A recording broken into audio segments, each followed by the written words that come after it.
I'm attracted to guys and I don't know why. So this was mailed into me, right? Emailed or whatever. I'm attracted to guys and I don't know why. Well, let me reach out to you, Bold Nation, and say this to you, right? I get it.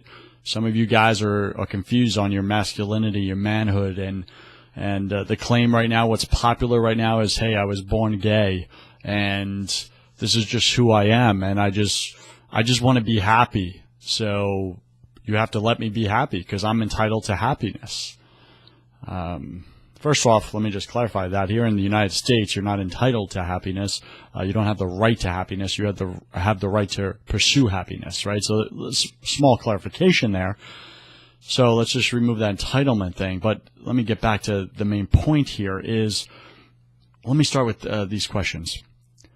Did you know that 1 in 5 boys are sexually molested at an early age? And 3 in 5 girls are sexually molested at an early age? That's staggering.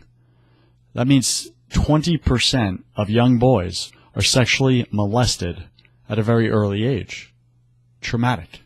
Did you know that half of all sexual abuse victims, and this is at least half, I don't have the exact percentages, so don't quote me on this, but at least half of all sexual abuse victims form unhealthy emotional and physical attachments or connections to the abuser, the one who causes them abuse.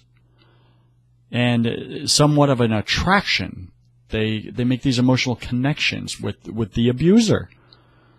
Did you know that the majority, a super high percentage of pedophiles, people, abusers that victimize kids, did you know that the large percentage or majority of them are males or guys that do this?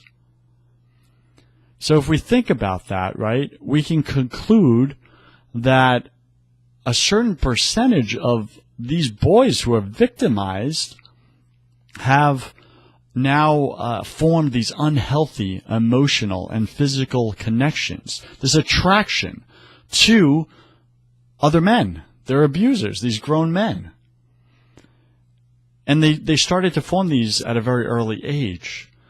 So, there's that argument out there, and I get it. This is a sensitive subject, right? And some of you are going to disagree. Some of you are going to hate me for this and not like me for it. And I get it, but I need to speak on this because you need truth. And you could argue facts if you want, but go do the research yourself. I did. Find the statistics.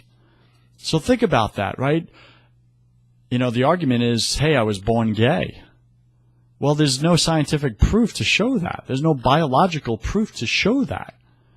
Now, I understand you may feel that because your earliest recollection as a young man, as a young boy, was that you were attracted to other men. Well, there's a large chance, right? And I don't know. I don't know your story.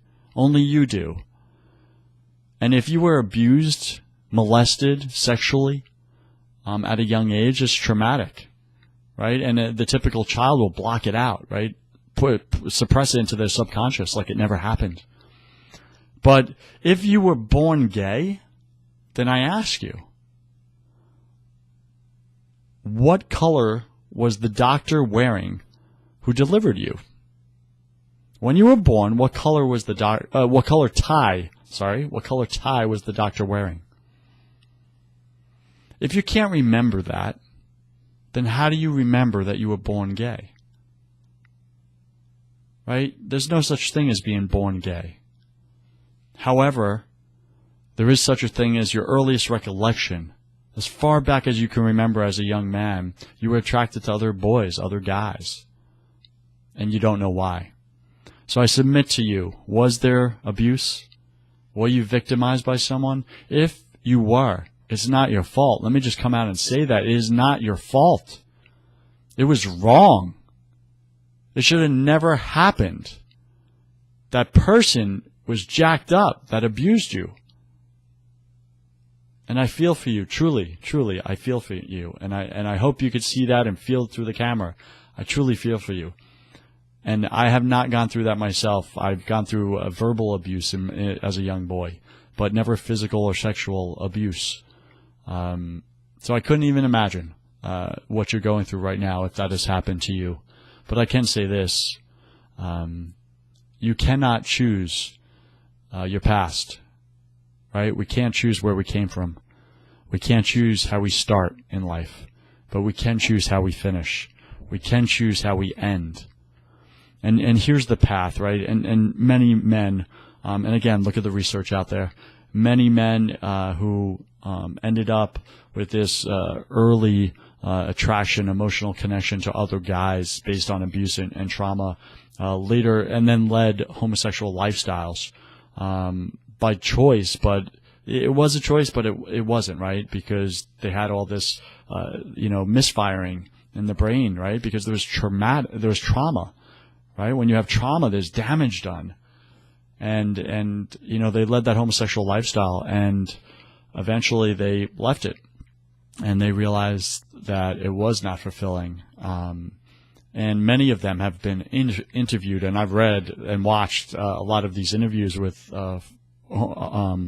former gay individuals who were attracted to other men and led habitual homosexual lifestyles for 20, 30 years, and now have turned away from it. And they were able to heal.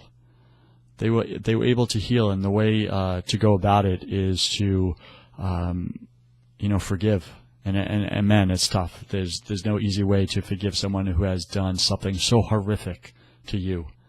Someone who has victimized you in such a way like that, who has jacked you up, messed up your life, messed up your circuitry, how things, fire off in your brain, the way God created you. God created you for perfection, right? God created you to procreate, right? The outcome of heterosexual marriage, a man and a woman, is new life, right? That's its purpose, right? One of its purposes is procreation. It's a beautiful thing, right? To create new life. Unfortunately, the outcome of homosexuality is what? Death, right? Unfortunately, diseases, horrific diseases that no one deserves, AIDS, HIV. And there's no good outcome. There's no, new life, new procreation. And I get it. Maybe you're saying, well, Joseph, there's love, and I love this person. Possibly. And again, I'm not denying it. I don't know you. I don't know your story. But I can say, that attraction is not initially based on love. It's a physical attraction. It's more of a lust, right? And again, it's based on most likely traumatic events in your life. So just go back, and if this applies to you, I hope this is going to help. If it doesn't apply to you, disregard what I'm saying, throw it out in the trash pail after you shut off this video. But forgive, right? You gotta forgive the person who abused you, whether it was sexual abuse, verbal abuse like I went through, physical abuse where you were beaten. You have to forgive that person. Why? Because holding on to anger and resentment is like drinking poison and expecting the other person to die. It just never works. You end up hurting yourself more and more. So you must forgive so that you can heal. Don't do it for them. You don't have to do it for them, right? Just forgive them so you can set yourself free. Set yourself free from the anger and move on. And seek help, right? Seek help and learn from others out there that have transitioned and broken out of that lifestyle. And heal. That's the main thing, right? Heal. You deserve a happy, beautiful, and amazing life, one that God intended for you. We all do. I'm no better than you. No one is. You deserve that beautiful, amazing life and to live out God's purpose. So again, you can't choose where you start in life, but you can choose where you finish. I wish that for you. I wish a happy finish for your life. I hope this helps. I'm Joseph Warren, and you were made for greatness. So stop being a wuss and start being a winner. I'll catch you tomorrow. Peace.